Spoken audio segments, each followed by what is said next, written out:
There's something unusual at the bottom of Kalamalka Lake. Haven't found anything quite that interesting on the bottom of the lake. It's like nothing Justin Hildebrand has ever come across. He's been diving for over a year and a half, and he occasionally scours the lake looking for odds and ends. You kind of find some boats down there and maybe a couple dead trees and some cool looking rocks, but nothing too spectacular. Nothing as spectacular as a mortar.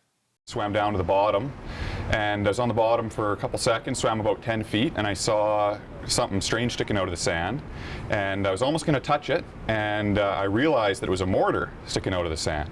So I decided not to touch it and swam up to the surface and called the RCMP and let them know what was going on out there.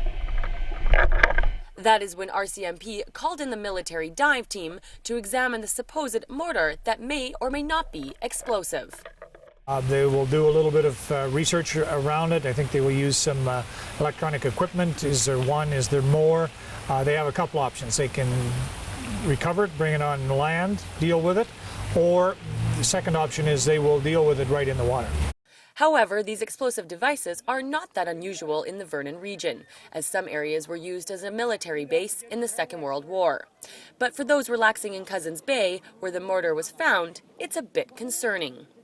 And we've had a military training base here for how many years? And those kinds of ordnance go missing. It's a fact of life, but it's unfortunate, especially if somebody was to get injured by it all.